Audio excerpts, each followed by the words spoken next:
Welcome, beautiful soul, to Pilates Stretch and Tone. So this month we are focusing a lot on our upper body strength.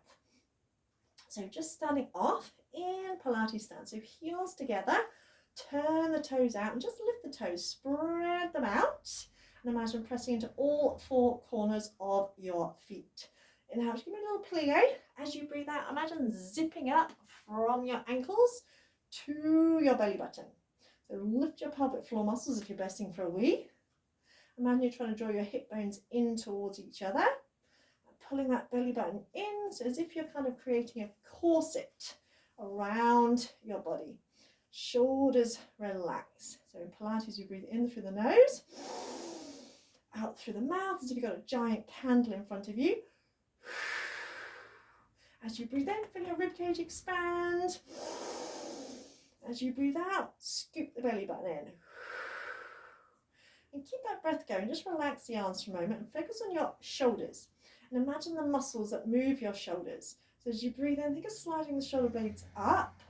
As you breathe out, think of sliding the shoulder blades down. And just doing that a couple of times, but really focusing on the muscles that move your shoulder blades. So rather than look like the shoulders, think of the upper back muscles and feel or visualize your shoulder blades sliding up and down. Then slide them down. That's why we want them to stay in that down position. You're going to take your arms out to the side. You're going to keep your arms wide. We're going to inhale, twist. As you twist, so I'm going to the left to start with, you turn that hand palm upwards, looking towards that hand. As you exhale, come back to center, palms down. Then inhale, twist the other way, turning that hand palm up. Then exhale, back to center. And keep going. Now it looks a very, very simple exercise, but I'll tell you some of the things that people tend to do. We tend to try and bring the arm across. So you're keeping the arms back, and you're also focusing on squeezing your shoulder blades in towards the spine. So the arms don't really move. It's your upper body that's moving. Another thing that we tend to do is we tend to kind of bend one knee as we twist because we're trying to get further because our mind is going, oh, I'm not going very far, I'm obviously not doing it properly. But it's not about how far you're moving. And as you rotate that palm up, you feel the squeeze in your shoulder blades. Notice my arms are staying wide. Still squeezing those legs together. And really scoop your belly button in. And anytime you notice yourself tensing your shoulders, just stop and take a break. There's one more each side.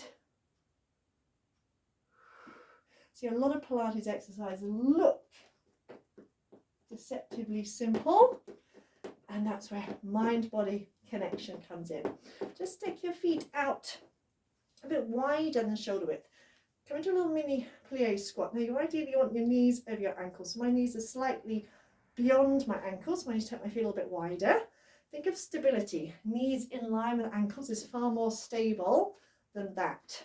And don't turn your feet out too far because you want your knees over your toes.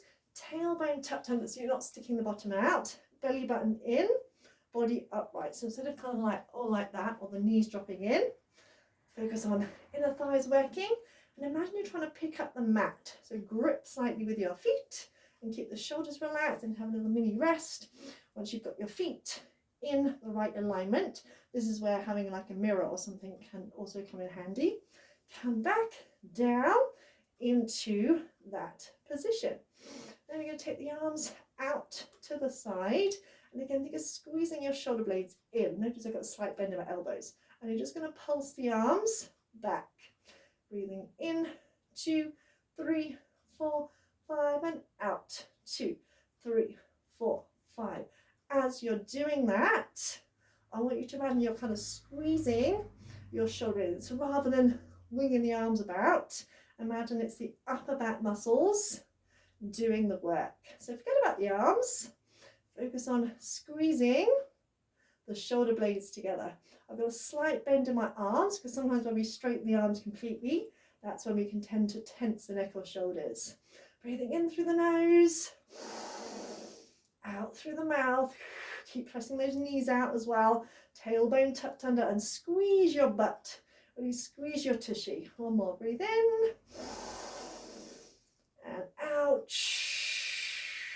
Now relax the arms, straighten the legs. Come up, have a little shake out. And breathe in, tummy in, breathe out, come back in. Take the arms back out again and do the same kind of thing, but we're going to rotate. So we're going to pulse back. 1, 2, 3, 4. Then turn the hands palm backwards. 1, 2, 3, 4. Palms front. 2, 3, 4. And back. 2. As if you're pressing against the wall behind you. Make sure you keep pressing your knees out. The knees aren't dropping in. So we're actually working the whole body because we're working the legs as well. Keep the tailbone tucked under. Chest lifted. Breathe in. 2, 3, 4. And out. So we don't actually need weights or anything to work and strengthen the upper body. We just use our own body weight. In. 2, 3, 4. I can feel my arms getting heavy. One more. In. 2, 3, 4. And out. 2, 3, 4. Relax the arms, come up. Reset the shoulders. So it's about building strength more than bulk. If you want to build bulk, then that's when you want to use weights, etc. But we're kind of building strength here. Last time, breathe in. Imagine trying to pick up the mat with your toes. Breathe out, come back into that squat. Tailbone tucked under, knees pressed out. Arms out to the side, slight bend in the arms if you're going to give someone a hug. Tummy in, we're going to move the right arm. And just go front and side. Keeping everything else nice and still. Now you can do this with a weight. If you have a hand weight or a bottle of water or a tin of beans. And the idea is simply to move the arm without moving the shoulder. And again, there's a slight bend in that arm. So I'm not locking the joints. And you're working the legs at the same time. Squeeze the tushy to press the knees out. In. Then we change sides. So the palm is down. My right arm is kind of rounded, the palm facing forward, but the arm that I'm moving, palms facing down. And your legs might be starting to fatigue about now. Keep going. The more you start to fatigue, really deepen the breath. Make the breath even more dynamic. Grip slightly with your toes to create an arch with your feet. Last 2. This is great for shoulder mobility as well. And take them out. Relax the arms. Oh, my legs. Bring your feet all the way and give your legs a little bit of a shake out. And come down onto your hands and knees. Hands under the shoulders. Knees under hips. And just give me a couple of cat stretches. Breathe in. Imagine trying to draw your heart between your arms. Breathe out. Lift your heart up to the ceiling. Inhale, flex. And exhale, arching up. And come to a neutral position. Relax your shoulders and focus on your powerhouse. Your powerhouse is basically the rectangle here. We want to keep that rectangle so we don't tilt or twist to one side. And you're going to inhale, reach the right arm out in front, and notice how as soon as you do that, the body wants to start tilting and twisting. Then take it out to the side, to your hip, and bring it back under your shoulder. Same on the other side. Inhale forward, pause for a second, exhaling as you take it to the side, to your hip, and replace. And alternating sides. And as you're doing that, make sure you're not tensing the other shoulder. So as you take the left arm out, make sure you're not tensing the right shoulder. And press down into all 5 fingertips.